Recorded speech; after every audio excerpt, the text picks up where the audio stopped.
Please tell me more on this new style of parenting that we were talking about, the 180 degrees of कि 50 साल का भी एक बच्चा ही है एक माँ बाप की आंखों में, हाँ। जो आज आई थिंक हमारे जनरेशन तक तो ये ट्रू भी है, plus with the new age parenting जहाँ पे आप एक 5 साल के बच्चे को या 7 साल के बच्चे को भी एक यंग एडल्ट की तरह ट्रीट हाँ, करते वो हो। बहुत ही गलत है। पहले तो मैंने देखा है कि बहुत सारे पेरेंट्स जिन्होंने खुद अपने बचपन में बहुत ही अथॉरिटेरियन या बहुत ही डिसिप्लिनेरियन कंट्रोलिंग पेरेंटिंग का अनुभव किया है। जिसमें उनके माँ बाप समझो उनको मारते थे, पीटते थे, उनको कोई फ्रीडम ही नहीं दी थी लाइफ में। उनके माँ बाप उनके दोस्त नहीं थे, उनके माँ बाप ने उनको डरा धमका के बड़ा किया था। जब उनके बच्चे होते हैं तो उनको लगता है कि हमारे बच्चों को तो हमने जो महसूस किया वो होना ही नहीं चाहिए। I will not let my child suffer like I did. In the process what they are doing is they are doing completely extreme, which is a permissive parenting. उनके पेरेंट्स करते थे अथॉरिटेरियन पेरेंटिंग, मतलब rigidity, control, one way communication, my way और high वे.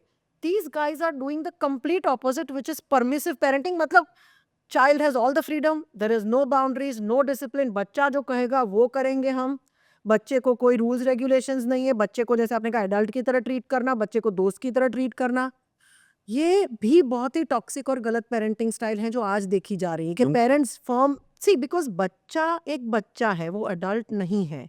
बच्चे का brain पूरी तरह से डेवलप नहीं हुआ होता है to do a lot of things that adults do. बच्चे को जब आप बहुत ही ज्यादा फ्रीडम के साथ बड़ा करते हो तो एक तो उनके माइंड में see for a growing brain, neuro sciences, for a growing brain you need structure. आपको सेफ फील करने के लिए एक स्ट्रक्चर चाहिए. अगर हर रोज आपके लाइफ में अनसर्टेनिटी है तो आप सेफ नहीं फील करोगे. करेक्ट. तो ग्रोइंग ब्रेन बच्चे का है, उसको स्ट्रक्चर चाहिए, उसको कंसिस्टेंसी चाहिए. मतलब एक ही चीज आपको बार बार करो तो वो ट्रेन होता है ब्रेन, राइट, जो डिसिप्लिन से आता है. स्ट्रक्चर आता है कि जब माँ बाप रूल्स रखें कि नहीं हमारे घर में ये रूल्स है, ये कर सकते नहीं कर सकते, उससे स्ट्रक्चर आता है. तो स्ट्रक्चर और कंसिस्टेंसी से चाइल्ड को सेफ फील होता है, चाइल्ड का ब्रेन डेवलप होता है और बच्चा दुनिया में रहने के लिए लाइफ स्किल सीखता है. हम ये नहीं, पेरेंट्स क्या करते हैं, बच्चे को जो मन में आए. Now what happens is when a child believes that I am the centre of the universe, सब कुछ मेरे हिसाब से चलेगा, तो ये बच्चा सेल्फ सेंटर्ड बनता है, ये बच्चा सेल्फिश बन जाता है, ये बच्चा दूसरों के बारे में सोचने के लिए ट्रेन ही नहीं होता है. ही डजंट नो के what others want because parents have only focused on his wants. ये बच्चे को सोशल स्किल्स नहीं डेवलप होती है बिकॉज दुनिया तो उसको ऐसे ट्रीट नहीं करेगी.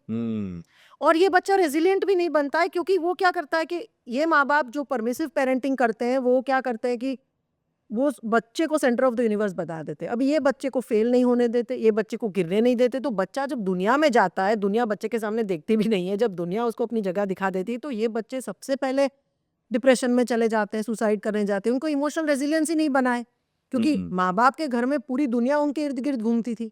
रियल लाइफ में ऐसा नहीं है. So children have to learn, but the way of doing parenting, the way of teaching discipline, the way of teaching them rules and values, the way of being consistent cannot be violent, should not be traumatic. It has to be, so the answer is somewhere in between. It cannot be both opposite parenting. So what was wrong with the old school type of parenting? Old school में ये था कि authoritarian parenting मतलब क्या कि ये माँ बाप डर से पेरेंटिंग करते हैं. मतलब you have to be scared of me, you have to give me respect. One way communication, मैं नहीं सुनूंगा, मैंने कहा ना बस कह दिया तो कह दिया, no argument. I don't want to hear your point of view, you have to listen to what I am saying because I am the parent. ये इससे क्या होता है कि वो बच्चा सोचना बंद नहीं कर देता, पर बच्चा जो सोचता है वो आपको कहेगा नहीं. बच्चा छुपाने लगेगा, बच्चा झूठ बोलने लगेगा, या तो बच्चा रिबेल करेगा कि अभी तो कर लो, जो हो जाए कर लो, मैं तो करूंगा ही करूंगा. तो अथॉरिटेरियन पेरेंटिंग से क्या होता है, या तो बच्चे रिबेलियस बनते हैं, पूरी जिंदगी माँ बाप से लड़ते रहते हैं बिना मतलब के भी, या तो बिल्कुल सहमे से हो जाते हैं, helpless, hopeless, I am not good enough, मैं कुछ कर ही नहीं सकता हूँ, मेरे माँ बाप ने मेरे को इतना कंट्रोल से बड़ा किया, मैं डिसीजन नहीं ले सकता हूँ. या तो फिर जैसे मैंने कहा झूठ बोलना, डिसेप्शन सीख जाते हैं. वो पुरानी स्टाइल पेरेंटिंग है, नॉट क्लोज टू पेरेंट्स. नई स्टाइल में कुछ एक्सट्रीम ही हो रहा है, मतलब वो बच्चा ही सब कुछ कर रहा है. बच्चा मेरा दोस्त है, बच्चा आपका दोस्त नहीं होना चाहिए. बच्चे को अपनी उम्र के दोस्त होने चाहिए और पेरेंट्स की अपनी जगह है. All children need parents to feel safe, to feel comfortable. अगर आप भी उसके दोस्त बन गए और दोस्त की तरह बिहेव करने लगे तो पेरेंट फिगर कहाँ से आएगा जो उसको मेंटर कर सके, उसको गाइड कर सके, उसको कंधा दे सके, गिर गए तो उसको गाइडेंस दे सके. उसका भी एक रोल है ना. Correct.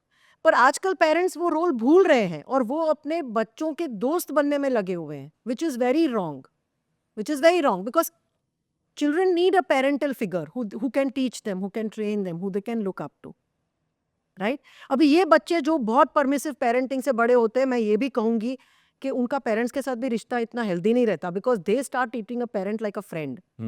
So there is no respect, there are no boundaries. फिर वो पेरेंट्स के को घोस्ट आउट कर देते हैं व्हाट्सएप पे. गुस्सा आया तो पेरेंट्स को जिंदगी से फेंक दिया. You know, that's not how it works. So, and this has to be taught to children from early age. आपने बच्चे को पहले से ही अगर इतना पैम्पर्ड, इतना एंटाइटल्ड बड़ा किया है, तो ये बच्चा फिर दुनिया तो उसको ऐसे नहीं ट्रीट करने वाली. You are actually doing a disservice to your child by pampering him, by giving him all the freedom.